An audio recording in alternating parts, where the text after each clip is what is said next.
Each year, these lists get harder and harder to make because the quality of VR games just keeps on improving. That's not to say we didn't get a lot of crap though, because we certainly did this year, but the high quality adventures get harder to separate from one another. In 2019, I reviewed around 65 games, and played even more, but there is still some brilliant games that I didn't review, so some quality games, like Blood and Truth, won't be here because I am doing this list a bit differently. Each spot on this list will include my final thoughts from that game's review. I think it's best to show that, as the game was obviously fresh in my mind at that time. So, let's begin! Number 10. This game is by Vertigo Games, who also brought us Arizona Sunshine, and although Arizona was quite a high quality game, the presentation in Skyworld far exceeds it. I was really astonished with how detailed the world is, and they have absolutely nailed RTS menus for a PSVR game. I honestly can't praise the layout enough. Now, I'm not actually a massive RTS gamer. I have dabbled in the past, but it's never been a genre of game that I've overly enjoyed. But Skyworld really did change that, and one of the main reasons was because of how fun the combat is. It's certainly easy to pick up and play, but because of how each unit reacts with one another, there is quite a lot of depth here. Overall, this is the best RTS game out on the PSVR right now, and it's going to take a lot to beat it. I was quite intimidated by it at first, as it looked like a lot of systems to get used to, but after the first mission, it really does all fall into place. It's certainly a game that a fan of this genre absolutely shouldn't miss, and even if you have always been interested in getting into this type of game, this is the perfect starting point.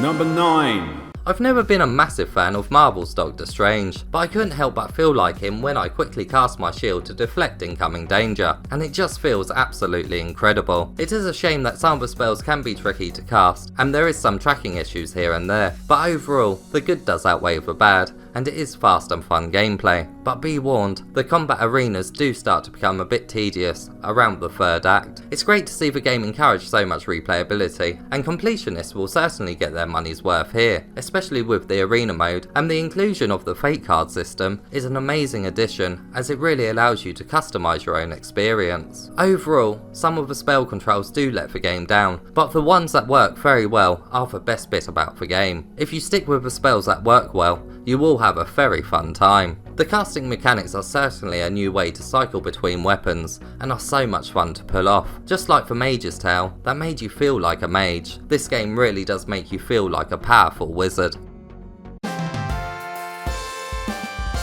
Number 8. This was such a magical journey from start to finish, and I'll be honest, it's been a hard one to review because I want to tell you all about the amazing things that happen, but obviously don't want to ruin it for you. A lot of the fun in this game certainly comes from not knowing what wacky scenarios you will be in next, and I don't want to take them initial wow moments away from you. It's not 100% perfect, as there are moments when items can disappear through walls, and it can be annoying when you have to wait for them to reset, but it doesn't massively hurt the experience overall, and it only mainly happens in one area. The game is quite short, but on the plus side, it is very high quality from start to finish. Instead of having only a few jaw-dropping moments, it constantly treats you, not only with its visuals, but also with its unique puzzle mechanics. For the most part, it's a visually warm and colourful game, and when it's not, it's intense and exciting. I can't show you what I mean by intense, in fear of ruining a great VR moment. Overall, A Fisherman's Tale truly sticks you inside a fairy tale-like world, and the story is told in a similar way. It's simply a world you'll want to stay in forever. Number 7. I absolutely love this game. I was so immersed at all times, and it was the first time I've experienced this exact type of game in VR. Not only is the combat fun, thanks to new abilities being unlocked at a very good pace, but when the board springs to life and new areas are presented to you, it's an amazing visual experience. Now, I don't say this often, but I really hope we get DLC, or better yet, a whole new game in this series, as the actual length of the game is extremely on the short side for this genre of game, but the fact that you don't unlock each of the character's abilities on your first playthrough, and you're constantly being hit with choices in the game, makes it a highly replayable experience. Even more so because at the beginning of the game, you start with 4 characters, and must only choose 3 to bring on your adventure. So on a second playthrough, you could have a whole different character in your party. Overall, if you like this genre of role-playing strategy games, this is definitely a must-play. I was a bit skeptical when I first saw the trailer, but after playing it, it really did exceed my expectations. It really is a brilliant game.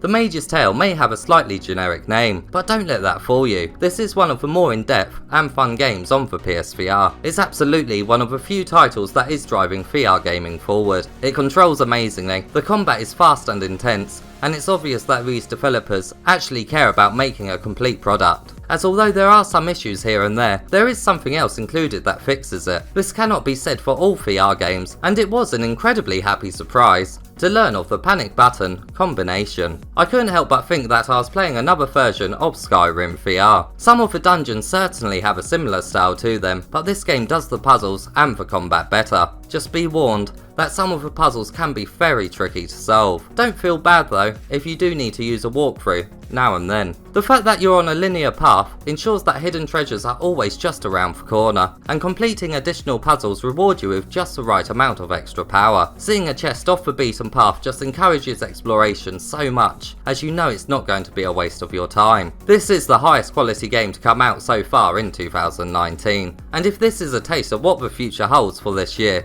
it's going to be an amazing year. I must admit, in previous games the mage class is usually one of the last I would choose from if I have a selection, but once again, VR has proven to me that it can bring exciting new life to elements of gaming that have been around since its early years. This game absolutely makes you feel like a mage, and does so in the best possible way. It simply shouldn't be missed. Number 5.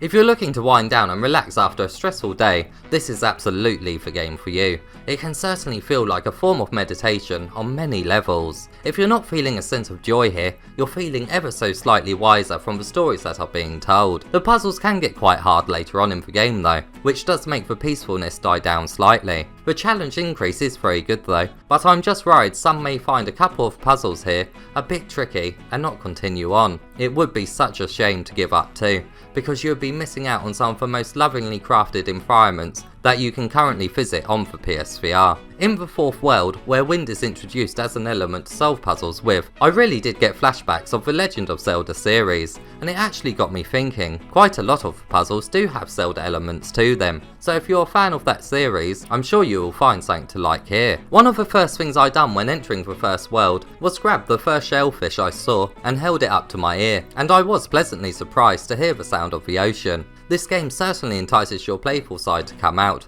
during the small walks to the next puzzle. Overall, if you like to feel good when playing games, then look no further than Sing for Land Beyond. Nothing comes close to the peaceful feeling this game has on the PSVR at this moment in time, and the messages it wants to share should be heard by everyone. Number 4. Sirento is a very fun game, and although I have pointed out some negatives, I do highly recommend getting this game. My only real main issue that echoes throughout most of the game is that I wanted the game to entice me to keep on playing. Considering the amount of customization in this game and different modes that allow you to keep unlocking stuff, they really could have dragged out the grind. I just felt like I had quite powerful weapon relics too quickly. That being said, there is still a reason to keep unlocking more and more skills, mainly thanks to the endurance mode and gauntlet. The more skills you unlock, the better you will do in these. So there is certainly an addictive element to leveling up here, and it will take a very long time to unlock every single skill. The developers of Sirento absolutely know how to make a very fun VR game, and know that VR players need a lot of options to make their experience as comfortable as possible. All the systems in this game have an incredible amount of depth, which offers the player so many choices when it comes to picking their own playstyle, and showing it off in multiplayer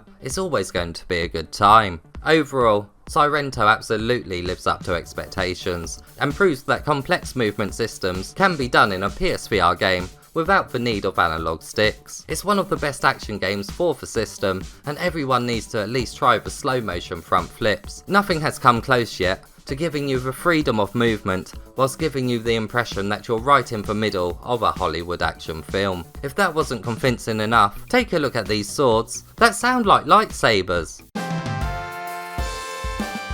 Number 3. The combat in this game really is excellent. It's responsive, fun and intense, and the game does a brilliant job at gradually increasing the speed that the golems do a series of attacks. So much so that towards the end of the game I was actually pretty surprised with how quickly I could judge what attack a golem was going to do next. Be warned though, this is a game that will require patience to get through. It does borrow quite a few mechanics from the Dark Souls series, and simply getting back to your last death location can be a chore due to the movement speed of your golem. If you don't mind that though, what you will find here is a very rewarding adventure along with some of the most scenic views in a PSVR game. Number 2. Ghost Giant really does live up to the hype, and even though I knew it would be a detailed world after watching the trailers, being there is absolutely a whole different story. I honestly can't express enough how much detail there is in every location, and even interaction wise, we haven't seen this amount of variety in a PSVR game before. Don't expect an epic journey with the storyline or an explosive ending. This game is not going for that at all. It really is all about telling a heartfelt story, and overall, it really comes across as you're simply spending a bit of time with Lewis in his normal everyday life. It absolutely feels like a children's story that has come to life in the best way possible, and it has some life lessons to teach along the way. It has both happy and sad moments, and both are as gripping as each other. VR is all about transporting us to worlds that we could only dream of, and this game does just that. Kids will absolutely love it, and adults can escape and enjoy it after a hard day at work. Simply put, this game shouldn't be missed by anyone. And number 1. Job Simulator was a game that allowed you to quickly put a friend or family member on for them to try out VR. And whilst this game does offer some places to still do that in, it's really going for a more single user playthrough experience due to the quests increasing in difficulty. Families can all experience this game for themselves though, thanks to the 5 different save slots included. It's absolutely a step in the right direction for the series, and the 2 main new additions, the backpack and camera, really elevate the game to new heights, as they offer so many new playful options to experiment with. At times, it can almost feel like a VR Pokemon Snap game, if you simply focus on all the photo quests, or it can feel like a cooking game where you're rewarded for making strange meals. The point is, you're given enough options to play through and reach the end of the game whilst only doing the things you find fun. Honestly though, I enjoyed every single one of these activities. Admittedly, some more than others, but all of them certainly have enjoyable moments. Overall, this is absolutely a must-own title. It has so many cool things to find in each of the areas, the humour is brilliant throughout, and the detail along with the interaction is mind-blowing. Every PSVR owner needs to take a break and have a holiday at some point. Better yet, right now.